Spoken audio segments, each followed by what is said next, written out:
podcast. Today we're going to look at another topic that we can file under things I'd never given a moment's thought about before Carys was born, which is what those early days at home were going to be like. Looking back on it, I have really no idea why my preparation for her birth literally stopped at her birth and didn't give a moment's thought to what would happen even in the immediate days afterwards. And I have to say, I felt really lost. I cried every day for the first 10 days, and on day 4, it was pretty much continual from start to finish. And thank goodness my good friend Michelle had told me there would be a lot of hormone rebalancing on that day, so I knew it was coming. Otherwise, I would have thought I was actually falling apart. Things did get a bit better over the following days, and on day 10, my husband and I had a little celebration at bedtime because it was the first day since she had been born that I didn't cry. If you're expecting a baby in the coming months, or if you have one under the age of 1, then the Right from the Start course is designed to give you the information you need to go from just surviving each day to truly thriving. In this course that I run with Hannah and Kelty of Upbringing, you'll find information on topics like getting the sleep you both need to function, making choices about feeding, supporting development, independent play, navigating the difficult sibling relationship if you already have an older child, and so much more. Whether you're brand new at this parenting thing, or if you have one or more children already and you know things have to be different this time around, the Right from the Start course will get you out of the midnight Googling about all the things that might be wrong with your child and into a sense of calm and confidence that you've got this. You'll meet an amazing group of parents who are on this journey as well, figuring this stuff out alongside you, with support from Hannah and Kelty as well as me. You'll even be able to join group coaching calls to get all of your questions answered. Parents who have taken the course say, firstly, they had no idea they even needed these group coaching calls, but they really did. And secondly, there's no resource out there that considers them to be just as important as their baby in this relationship. And as we'll hear about from my guest today, all of the attention's on the mother when the baby's on the way. And as soon as baby's here, the mother's relegated to the background, and her only role is to provide a suitable environment for baby. And right from the start, we hold you to be just as important and valued a person as your baby, and that your baby actually learns really important things when you hold this to be true. Enrollment for Right from the Start is open now until Wednesday, April 13th, and sliding scale pricing is available. And so my guest today in our Sharing Your Parenting Mojo episode is Renee Reina of the Mom Room. Welcome, Renee. It's so great to have you here. Thank you for having me. Yeah. So what was this transition from not being a parent to being a parent like for you? It was a lot. So I had my son, he's 3 now. I had him when I was 34 years old. So I had been in grad school, living by myself, focusing on myself, setting goals for myself, just focused on those, to then having a baby. I took a 12-month maternity leave from my PhD program. Because you're in Canada, we should mention. Yes, I am Canadian. I know people are always like 12 months. Yeah. Yes. So in the first 12 months, I would say were good. Like there were lots of things in early postpartum that blew my mind. And that is why I started the blog. I started talking about these things on social media. And then I found, I'm not the only one. Everyone else thinks the same thing. But yeah, the first 12 months, I was very focused on, it's just me, it's my son, my husband was working full time. So I had that mindset going into the 12-month maternity leave that I don't have anything else to worry about. So that was really nice. And I think something that I wish all moms could experience, and have that time to just be like focused on transitioning into motherhood and focusing on your children. Yeah, it's a massive lack, isn't it? Yes. with no guarantee of paid leave in the US, and if you're lucky enough to work for a big company that offers it, you might get. I mean, I think it was 3 months when I did it. Many companies are now expanding to 6 months, but many parents take 3 or 4 days off and then go back to work, and they have to pump in the bathrooms at a cafe or a restaurant or something. I mean, it's just horrific. In Canada now, we have the option to extend to 18 months. And you can split the time with your partner. Yeah. So like my husband's self-employed, he's a surgeon, so that's not an option for him. But if you work for a company where you have benefits and the insurance, you can split the maternity leave or parental Hmm. leave with your partner. Hmm. So, yeah, it breaks my heart to know that not everyone has that as an option. Hmm. Okay. And so what was birth like for you? So I was induced at 38 weeks because Milo, he was growing fine and then he kind of plateaued. So the thinking was, let's get him out in the real world and you can feed him and then he'll, grow outside of your uterus. So I was induced at 38 weeks. And I have to say, the labor and delivery part was it was pretty good. Like, I don't really have any complaints. I had my husband there, my sister with me. The scariest part for me was the epidural, to be Mm. honest. Yeah. Hmm. Okay. And did it meet your expectations? Was it the same kind of birth that people have on TV or? No, not at all. Not at all. So it's so funny because that's something that I talk about is I think a lot of moms feel shame for Mm. not feeling this like overwhelming sensation of love and bond between Mhm. their baby as soon as they give birth. And that was Yep. me, to be honest. I Milo was born, they put him on my chest and I was literally just like impartial. Like I was neutral. I was just like, "Oh, okay. So this is the little person that was inside of Mhm. me." Like I had no connection and it really took a while for me to build that connection. And now that he's 3 years old and he's developing a little personality. Like I find the older he got, the more in love with him and, seeing him as his own little person, like it just grew.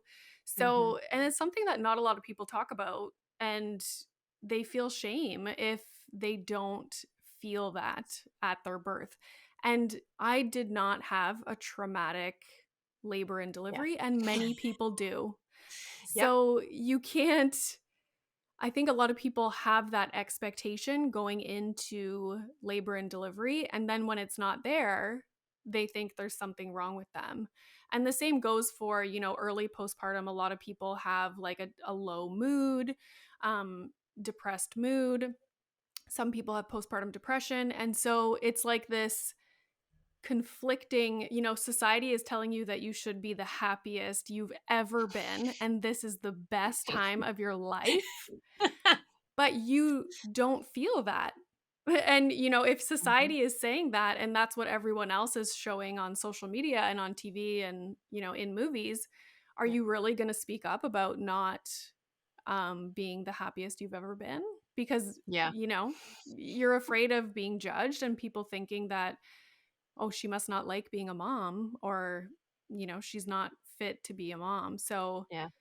yeah, that's it's a problem. And this is why I speak out about things like this because every time I do, the response is overwhelming with people who are like, "Wow, me too." And I love that people can see my content, read all the comments and be like, "Oh my god, this is such a common thing." Yeah. Um, yeah. You brought me back to the moment when Carys was put on my chest as well, and we have the very first picture of her that was taken was of her on my chest, and my eyes are screwed up because I'm crying. And the thought that's in my mind is, well, I don't hate you, Yeah. because I had a difficult relationship with my mom. I was fully prepared to not love her coming out. And I was fortunate as well and had a relatively medically easy birth, and had absolutely no idea how I was going to feel, and to have it be neutral was a win for me. Yeah. That was a real win. And then yeah, absolutely, those first 10 days I was so lucky. Actually, a Canadian friend told me about the day 4 hormone shift, Mm, and I didn't stop crying the entire day. And if she hadn't told me that, I mean, where is my doctor on this? mhm. Where is all of the support we're supposed to have to help us understand what's coming? If she hadn't told me that, I would have thought there is something deeply wrong with me because Yep. I cannot stop crying. And I think on day 10, my husband and I had a little celebration at the end of the day because I hadn't cried for the first time Oh, since the nice. birth. And so to speak about the crying, which I don't know Hmm. why this like left my memory, for the first week, every day at 7 p.m., I would just cry uncontrollably. Oh, wow. And I remember thinking, I kept going to these doctor's appointments so that they could measure Milo's head and stuff. And I was like, what Mhm. about me? Like, Right. I just gave birth and I can't even sit in the doctor's waiting room. I can't Mhm. sit down because I'm in pain, Yeah. but I'm going to bring my baby there and everyone's going to like, oh, like a Mhm. baby. And then they're going to measure his head and like, check his testicles and whatever. And I'm just sitting there like, okay. And I remember my doctor happened to be a young mother herself. Mm. She had young kids and she looked at me in the appointment and she said, "And how are you doing?" And she had a resident with her and I just broke down crying. And like, Mhm. if she hadn't just taken the time to be like, "How are you doing?" and looking at me in my eyes, Yeah. I probably wouldn't have said anything. Yeah. Um, and, I am very self aware and understand, feelings of anxiety and things like that. So I can imagine what most people go through and are not able to vocalize to their partners or to family or friends when they're going through a difficult time. And I remember her saying, it's really common for the first couple weeks when the sun goes down for women to start crying because Mm. it's like scary, the your support person has left for the day, you are Mhm. kind of like relaxing, the baby's sleeping, and now you have Hopefully. time to kind of yeah, hopefully. And now you have time to kind of like let everything out. And Okay. yeah, it was so Mm. interesting and luckily for me, it ended up going away after the week. But yeah, Mhm. I'll never forget every 7 p.m. Jeopardy would start and I'm just like crying. And it wasn't because the questions were so bad. No, no, and yeah. Yeah, it reminds me actually of a study I read, and I'm not going to be able to quote this precisely, but and it was old, which you'll understand why this is important in a second. But it said something along the lines of what was the biggest predictor of whether doctors, and of course it means male doctors, would provide appropriate care to mothers after a birth was whether or not their wife had had a baby. It Interesting. was nothing to do with their training. It was whether their wife had, and of course, we assume cisgender heterosexual partnership, had had a baby. And so that I think that just speaks to the complete inadequacy of preparation that Mhm. doctors get in terms of seeing us as a complete set, as a unit, and that it's not just all about the baby, but we're Mhm. important too. No. So yeah. So okay. So in those early days when everybody wants to come and see the baby, that was another challenging period for me. Did you? What was that like for you? How did you navigate that? This is my favorite topic to talk about and it always blows up on TikTok when I talk about this topic. So when I was pregnant, the days leading up to labor and delivery, I suddenly had this feeling like I didn't really want people at the hospital for sure. So I think it was like my mom and my dad came and visited Milo quickly, and my sister was there because she was in the delivery room. Um, but yeah, then I went home. My mom was always around. She lived down the street at that time, which was like amazing. And Mhm. my mom was like my chosen support person. Like I Mm. wanted my mom there. My husband, I had Milo on a Friday. My husband was back at work on Monday. So my mom was always there, helping with everything. And so she was kind of like my gatekeeper because she would be like, do you want people to come over? Like I had Milo in my hometown, so all my family was there. Mm. You want people to come, like people want to come visit? And I was like, no, like I don't want anybody in the house, like nobody. Um, so my mom, I was lucky in that she was kind of the gatekeeper to like having to answer to people. So I didn't have people texting me. I didn't have to say like, "Oh, I'm not really feeling up to it," or like make excuses. She was the one that was staying in contact with everyone. And it's interesting. So this lasted for probably a few weeks. I just, every once in a while, my mom would check in, and I was like, "Nope, I don't want anybody coming." And it's really interesting because a few weeks after I gave birth, we had a family function. Someone had passed away. And so I went to the function. And I remember my uncle coming up to me and saying, "Oh, I guess you're really having a hard time." And I said, "What? Like, why are you saying that?" And he's like, "Oh, just because, you didn't want people over and stuff." And I was like, "Well, isn't this interesting?" You know? Because like I just gave birth. I don't want people coming in and visiting, and I just want to be alone and focus on Milo, get into a routine, heal, heal physically. Um People are assuming that there's something wrong, that I am Mhm. having this terrible time, and it wasn't the case at all.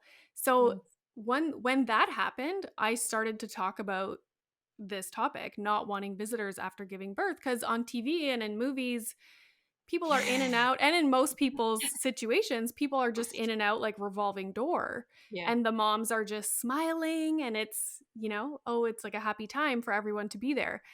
But for the most part, people like women after giving birth do not want visitors. And there's a difference between a visitor and a support person. Mm. Um, if I always say, like, if I can't just get up, leave the room, and go take a nap when you're over, or I can't pass gas in front of you or breastfeed, then you're not a support person. Mhm. So again, I talk a lot about this topic, and it breaks my heart to hear women's stories because many of them are dealing with postpartum depression, postpartum anxiety. They're struggling to breastfeed, and they have people coming in and out of the house, and they don't set that boundary. They don't have the Mhm. confidence. Maybe their partner is not on board. They're forcing their parents, like the in-laws, to come over. It's terrible. And it's I started to realize, for some reason, as a culture, we do not respect moms in the early postpartum period at all. Yeah. It's everyone feels entitled, like they get to come and see the baby.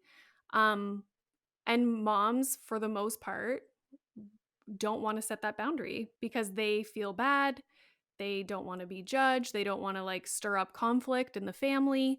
And it's like, it shouldn't even be a thing. Her needs and her wants should be heard and should be, you know, respected. Yeah, I'm just thinking back to what my experience was there, and I would say we didn't have the revolving door, but there were definitely people coming over, and it would not even have crossed my mind, I don't think, to check in with myself and ask myself, do I want these people to come over? It was just assumed Yep. that because we have a baby, there's something to see, that people should come over. And I remember some friends had a baby. This would have been, let's see, Carys would have been probably 2 or 3. And so they had a baby then. And I said, should I come over? And they're like, no, we're okay. We're just getting into this routine and creating this sort of warm, nurturing little nest around our new baby. And you can come visit at the end of that period. And if you want to bring some food, awesome. Please leave it on the porch. Yeah. Thank you so much. And it was just like, whoa, that's a thing that I could have done that. And it did not even cross my mind. Interesting. I Yeah. am so passionate about this topic that I would like to create a greeting card that people send out before they give birth, and it just like Yeah. lays everything out. Hmm. Here are if you want to be supportive, here are the Hmm. ways that you can support us. Take our Mm. pets, leave Hmm. food, an Uber Eats card. There's so many things that people can do to support new parents, and Hmm. going over, being in their space and holding the baby doesn't have to be one of those things. But for some Yeah. reason, people get, and you'll see it in the comments whenever I talk about this on TikTok, like people get up in arms about it, Saying what kind of thing? saying like, oh my god, big deal, like if you want to take a Mm. nap, just go in the other room, like, Hmm. if you're breastfeeding, just go in the other room. And it's like zero respect. And the interesting thing is Mm. that usually these comments are from other mothers. Hmm. Yeah. Yeah. Yeah. And I think that's part is really important, right? Because that's how these kinds of decisions are enforced. This Hmm. is how we learn what's okay and what's not okay. When you put this message out there and 300 people say that's not okay, then a new mother who's watching might think, well, most people seem to think that's not okay. Whereas people, if you put this message out there and people are supportive and yeah, we should have boundaries. Yes, we should respect ourselves. Then maybe that new mother thinks, oh, yes, it's okay for me to have boundaries. Hmm. So this is how we learn whether these kinds of things are acceptable in our society or not.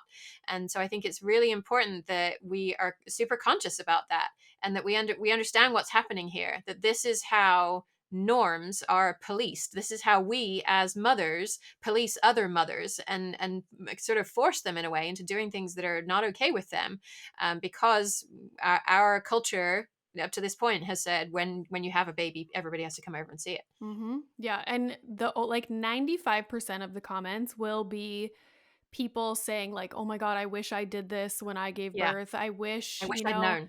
yeah, or like telling yeah, or telling me their story. And then there's the odd one that's like, "This is cruel to the Mhm. grandparents." And it's like, what about being cruel to the mom that just gave Yeah. birth? Like, what about that? Like, I don't know why Mhm. people don't consider that. It's like, moms, you have the baby, everyone's focused on you when you're pregnant. How are you doing? How are you feeling? Then you have the Uh-huh. baby and it's like pushed aside. Okay, baby, baby, baby, and like nobody cares about the mom's needs or wants. Yeah. Okay. Yeah. All right. So you've mentioned your mom a fair bit in the last few minutes. You haven't mentioned your husband so much. My husband. Where is he in this picture of these first few So months? yeah, so the first few months, so as I said, he's a surgeon. He was back to work on Monday cuz he's in Canada, it's you're self-employed if you're a Right. physician. I don't know if it's the same thing in the No. States. No. So you're not entitled to like parental leave basically. Super. Yeah. So it's funny cuz people always talk about, "Oh, Canada, the parental leave is so amazing." Right. But really, if you're self-employed, which many people Not so are, much. then Yeah. you don't get it. Yeah. So I had Milo Friday. My husband went back to work Monday. He was so involved. Like when he would come home, this was our routine. And people listening might, like, their jaw might hit the floor. But this is what worked for us because after a couple weeks, we started formula for Milo. And so my husband was able to do the nighttime feedings. And so Mhm. what we would do is around 6 p.m., he would get home from work like around 4:30. So 6 p.m. I would go to bed, which, and so between 6 and midnight, I would get a solid 6 hours of sleep, and my husband Mm. would be with Milo in the living room doing all the stuff that you have to do with a newborn. And then at midnight, my husband would come into the bedroom and put Milo into the bassinet beside like where I was. And then when Milo would get up overnight, I would do the feedings, and my husband, he can sleep through anything. So he would stay sleeping. And if like Milo had a big diarrhea explosion or something where I needed help, obviously he Mhm. would help. Yeah. But that's what we did for the early months. And Mm. it was comforting because I knew that I was going to have a solid 6 hours of sleep Yeah. no matter what. And Yeah. so I was never overtired the next Yeah. day, even if I was up multiple times between midnight and the morning when Milo would get up, it Mhm. didn't matter because I had a solid Yep. stretch of sleep. So that's what we did in the early weeks and months. And then once Milo got a little bit older and he was in his nursery to sleep, I would sleep in a guest bedroom. I would go to bed at like 9:30, 10, and my husband would sleep with the monitor in our bedroom. Mhm. And the reason we did that, and some people are probably like, "What? Her husband slept with the monitor?" Yes. And I'll tell you why. For us it worked because when Milo would wake up in the middle of the night, it's like cortisol spike. I Mhm. am I try to explain it as, and my husband thinks this is like unbelievable that I respond this way, but when Milo starts crying and the monitor, I can hear him, it's almost like that feeling when you're about to rear end the car in front of you and you get that like rush of like adrenaline. Yes, that is me when Milo Mm. starts crying in the middle of the night. So it's really hard to come down from that and get a good night's sleep when he's doing that like 2 or 3 times a night. My husband, on the other hand, can get Yeah. up, go give him some formula, instantly fall back asleep. Yes. Like, I'm so jealous of his sleeping, like, so that's what we did. And that is what worked for us. I just want to, for regular listeners of the podcast, I just want to say what a beautiful illustration that is of meeting everybody's needs, right? Mm. Right, when we have a baby, I think it's super, and I put myself in this category as well. We sort of think we need to get the baby onto our schedule. We need to get the baby to go to sleep at a reasonable time, so that we can have some quiet time, so we can do some things that are important to us, and that has to happen in this certain window of the day. When if we actually look at what's happening here, the baby has a need for sleep and also for food and to have someone attentive when they need it. You have a big need for rest. Your partner has a big need for rest, and through a pretty unconventional arrangement, you're able to get that need met, and your partner gets their need met, and the baby gets their need met. Yeah. And yes, maybe some other needs like connection with your partner, you're a little bit like ships passing in the night for a period of time. I can just imagine the impact that had on you in terms of feeling as though you could navigate things effectively as a new parent, though, getting 6 hours of uninterrupted Uh-huh. sleep every night, right? Yeah. When we see these things from a perspective of what is my need here? What are the other people's needs in this relationship? Then things that didn't seem possible when it was just, how do I get the baby to sleep so that I can have some self-care time, become possible. So I thank you for walking us through that, and that's not going to be the right arrangement for everybody, but when we can apply that kind of thinking to this, we can find other solutions that work. And yeah, sleeping in the guest room, we have come up with a similar uh, way of working that doesn't involve a guest room. We don't have a guest room, but yeah, I wear earplugs at nighttime because I'm super sensitive and I wake up at every single sound, and and it takes me an hour to get back to sleep. And my husband doesn't wake up as easily, and it takes him 3 minutes to get back to sleep. Yeah. So when Carys calls in the night and she calls mama, it's not mama she's getting. And so we've achieved the same outcome with different goal, with a different method, and it meets everybody's needs, even though it's a bit unconventional. So thank you for illustrating that for us so beautifully. You're welcome. It's to me, I look at it as a team. Like, Hmm. here's the goal, here's everyone's needs. Like, how can we function as a team Yeah, to have the best outcome possible for everybody? yeah, And, that was our situation, but obviously every family is going to have their own something that works for them. And I like how yeah. you say it's unconventional, because I think a lot of times people are afraid to start living in a way that is unconventional, because of what other people are going to think, or they're afraid of Hmm. being judged. So, yeah, I encourage every family to sit down and actually think about it. How can we do things where everybody's needs are being met? And let's start living, in that way, whether or Hmm. not someone else is going to look at us and be like, what? Like, what are they doing? Yeah. I talk a lot about sleeping separately from my husband, because I'm a super light sleeper. We have guest rooms. He's on call a lot, so he gets called throughout the night. His alarm in the morning is like, it sounds like the world's ending. And we have 2 little dogs. Like, there's so many reasons why Mm. we sleep separately. Hmm. And that's also a huge topic on Hmm. TikTok. People are like, me too, but I would never say Hmm. it out loud because I'm afraid of what other people are going to think. But for Right. us, like, we're happily married, we love each other. Hmm. Not sleeping physically side by side is not an indicator of having a good, healthy relationship. And I remember reading this article about, because I've done episodes on sleeping separately. Hmm. This article was saying, lots of couples do sleep side by side and they have a terrible relationship. So you can't Hmm. you can't look at that as like, oh, there's something wrong in my marriage because we're not sleeping separately. Sleep is so important, especially once you have kids, because it's not in your control anymore. So you almost become obsessed with sleep.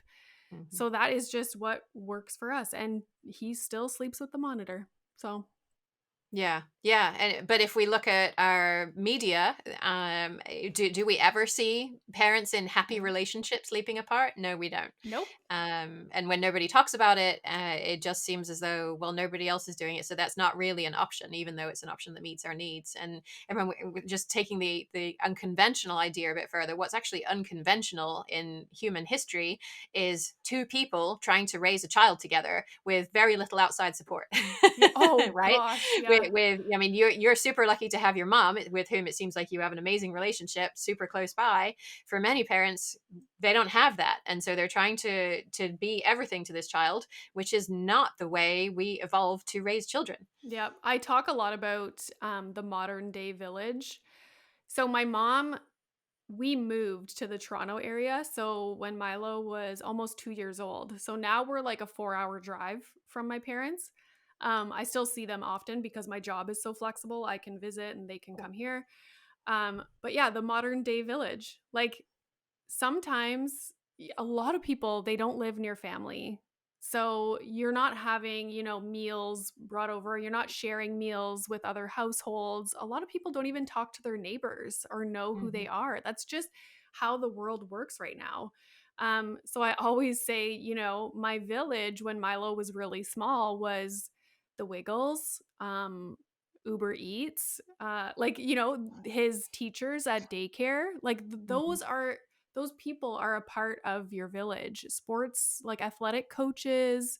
Um, so yeah, it's changed, and I think a lot of people are ashamed to be like, we order in food a lot, and it's like, Hmm. well, like it's the way the world works now and how people's lives are.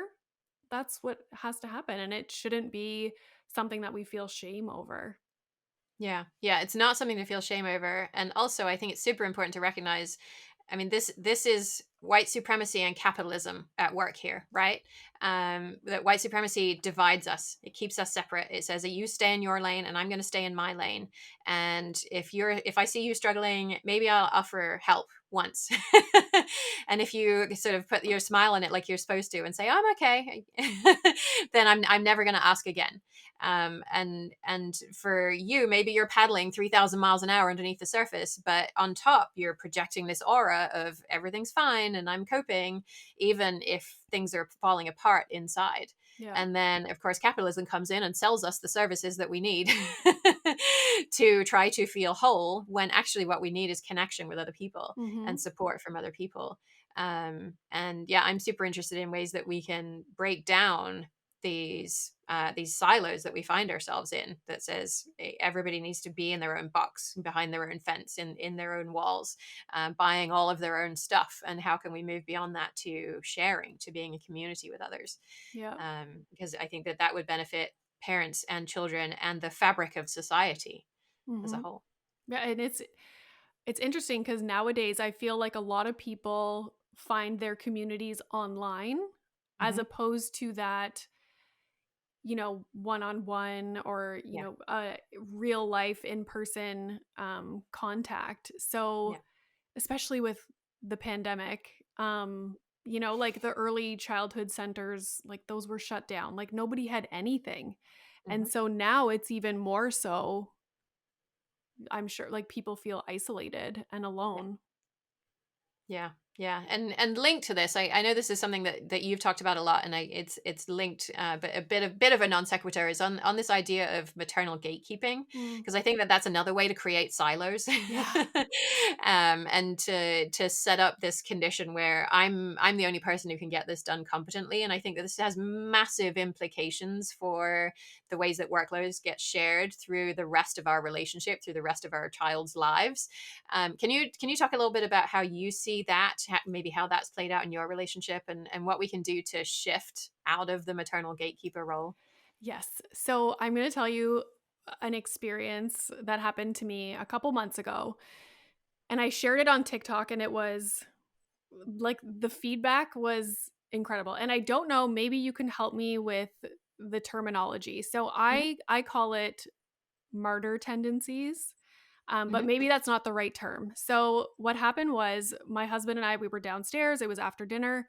And the plan was, okay, we're going to go upstairs. My husband's going to do bath time and I'm going to go get in the shower. So that was the plan. And as we're walking upstairs, my husband just like walks past the bathroom and he goes into our closet and he's like organizing his clothes for the next day or something. And I'm with Milo. So I'm like, I roll. Okay, I'm going to bring Milo, start the bath. And the longer I'm in the bathroom giving Milo his bath, I'm like getting irritated. And so my husband, it's such a funny story, but it's so like this like happens all the time. My husband, 5-10 minutes later, walks past the bathroom and he just casually says, "Oh, are you going to go have your shower?" And do you know how badly I wanted to say, "Never mind, I'll just do the bath myself. Like, forget about it. I'll shower after he goes to bed." That is what I wanted to say. But I caught myself and I was like, "Renee, you know that you want to go have a shower. Why don't you just get up, say, 'Oh, yeah, go have your shower.'" And that's what I did. And it was a non-issue and we had a great evening, Now, if I would have responded in that way, he would have been like, taken aback by my attitude and why I was mad. And then I would have like probably given him the silent treatment and, maybe talked about it a few days later. But in that moment, it's like, would you call that a martyr tendency where? Yeah, probably. Yeah. And so I don't know if that has a connection to maternal gatekeeping, but I see maternal gatekeeping in little things for me. Yeah. Like I'm sure some people have, like on a bigger scale, but for me it's like make sure his pull-up is put on properly and I'm like checking after my husband puts it on, I check it to make sure like the edges are picked out or, I like washing his hair. I don't like the way my husband does it. so for me, I'm able to, like, I'm self-aware and I understand when I'm doing those things. And so I will let it go. And I'm like, whatever, if he has soap in his hair tomorrow, then so be it. I don't want to use the mental energy to be constantly supervising what my husband is doing. And you know what? At the end of the day, the outcome is going to be the same whether I do it or my husband does it. And I know that rationally, but it's hard to just like let it go in the moment. And I think what happens is a lot of times moms feel that way and then they kind of end up isolating their partner and their partner loses confidence in being able to do the bedtime routine, and then so they stop doing it because if you're trying to do something and someone is constantly like criticizing or nagging you, you're eventually going to be like, well, I guess I can't do this properly and just let them do it. And then that leads to a whole bunch of other issues. So it's something that I definitely do here and there, but I try and catch myself because, at the end of the day, I want to be able to up and go somewhere for a full day or a few nights. And you have to know that your partner is able to do everything that you would be doing. Yeah. Yeah, I've just been doing a lot of research on this topic. So and the physical reaction that I felt when you were talking about you're there giving Milo the bath. I'm like, I know what that is like. Yeah. And I think that this is really important because we see ourselves as the only people who can get something done and get it done the right way. And that means we have to do everything. I'm actually a big believer in natural consequences in this arena. And I will make the assessment that is the natural consequence that happens here going to negatively affect me in a big way? So if my partner doesn't put the diaper on properly, am I the one who's trying to leave the house with a baby and a diaper explosion is going to have a negative impact on me? Okay, then yeah, I'm probably going to check the diaper. If they're the one leaving the house with a baby, I'm kind of willing to see what happens. The other day, actually, I mean, my daughter's 7 now. The other day, my husband and my daughter were getting ready to leave. They were going out for the afternoon, and I realized they didn't have any snacks. And I thought, that's a ballsy move. going out for an afternoon with no snacks. And I realized if she gets hungry, they're going to come back earlier and my work day is going to get cut short. So I ran and got some almonds and I took them downstairs and I said, here are some snacks, so that I knew that she would have something if the worst came to the worst. But if I wasn't relying on that time for work, I'd be like, okay, we'll see what happens when she gets hungry and Yeah. now how they're going to deal with it. So and I think that can be really good for our partner to experience themselves, and also good for us. I mean, we talked about or we have talked about control, and how control sort of masks a lot of stuff that's going on underneath us, and how it can be a fear, like a fear for our child's well-being. Is our child really going to suffer if they have a diaper explosion? Probably not much. So why do we need to check the diaper every time? Yeah. I know. I'm working on it. It's like, it's so funny. And the funny thing is, if he doesn't put the pull up on properly and Milo happens to have an accident overnight, he sleeps with the monitor. So I need to just let Yeah, that go. so it's his thing. Right? I mean, that's you got your perfect natural consequence right Yeah. there. Is not your thing to deal with. Oh So you don't have to gosh. be the one nagging, because he's the one who has to deal with the consequence if something happens that you would prefer not to happen. As long as you're Totally. not the one who then has to deal with the laundry the following day, right? Yeah, Yeah. for sure. Yeah, so I think it can be enormously freeing for parents to maybe let go of this a little bit, so that we're not the only one providing all of this care. Because I think that when we take that to its logical conclusion, where that ends up is the partner's like, well, since I can't do anything right, I'm not going to do anything. And then the mother is like, well, I do all the work, and maybe sometimes I have a full-time job on as well. And this is something that's causing amazing resentment building up in me, and this is either going to be something I live with until I can get out of this marriage, or I'm going to end this marriage now. And that's not good for anybody, right? Mm-hmm. Yep. We had a unique, so when Milo was really young, I had to, or no, he was a year old, I think. I had to go to Ottawa, like out of town, to Mm-hmm. defend my dissertation. And so we had these periods of time where I left Milo with my husband for days at a time. Um, and And that everybody's really alive. served us. Yeah, that served us because my husband was super confident now that he could do everything. I was super confident in my husband's abilities. We Hmm. also do bedtime routine every single night together, like since day one. Hmm. So we both are going through the motions. And if I up and left for a week, like my husband would be fine Hmm. because we are pretty good at doing everything together and communication too. Yeah.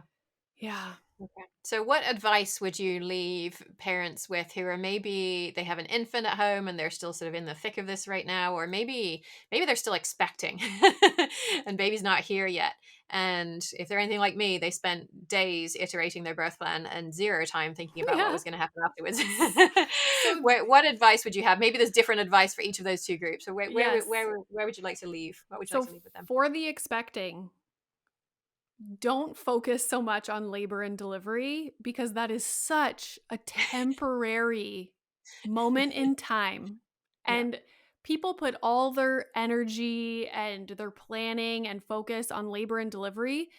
And then you're in the early days of postpartum and you're like, why did I spend so much time and mental energy preparing for that? You know? Hmm. Um, be like, obviously, be educated about labor and delivery and all that stuff, but really focus on getting yourself set up for the early postpartum days. Think about whether or not you're going to want to have visitors and set the boundary. Prepare your family and friends for, I might not be open to having visitors. Like, here's ways that you can support us. So, for sure, prepare for the early postpartum days if you're expecting. And then for parents with infants, I would say do what works best for your family. And I can't stress that enough. And I think there's so much information about parenting online, and there's so much about like best practices and, you know, parents not wanting to choose a certain route because they are worried about what other people are going to think, like whether it be sleep training or co-sleeping or formula feeding, baby led weaning, like all these things. And it's like at the end of the day, everyone's situation is so unique that what is considered best practice is not necessarily best practice for your family. Best Mm-hmm. practice means best practice when all the other variables are like neutral and will allow for that best practice. So, a good example from my experience is baby led weaning. I was like all about it, bought all the books, like I was ready to do it. The very first time I tried it, I was like, okay, well, we're not doing this because I am too anxious of a person. And so it didn't work for us. Like, Mm-hmm. did I want to spend the multiple times a day where I had to feed my son being anxious and like dreading the next time I had to sit there and watch him eat? No. So it didn't work for us. And that's okay. He's eating fine now and he's 3 years old. So just kind of like sitting down, really working through these parenting choices, figuring out what works best for you, and Mm-hmm. being confident in that decision. Like, confidence is huge and it will serve you so well, because when you get these offhanded comments or you read, someone shaming someone else online for doing something that you do, you're Mm-hmm. not even you're gonna be like, oh, like, you're just, it's gonna roll off your shoulders. So Yeah, because I know I've made the right decision for me and for my family. exactly. Yeah. Exactly. So that's my advice. Okay. And so for folks who want more of what they're hearing from you, where can we find you? So I am active on TikTok and Instagram at Renee Reina with the little underscore thing at the end. The podcast is called the Mom Room Podcast, and on Tuesdays I have episodes that I do with guests, and then on Thursdays I do solo episodes where I just kind of talk about something that's going on at the moment, like in my life. So yeah, I have an episode with Jen coming up soon. So yeah, that's where they can find me.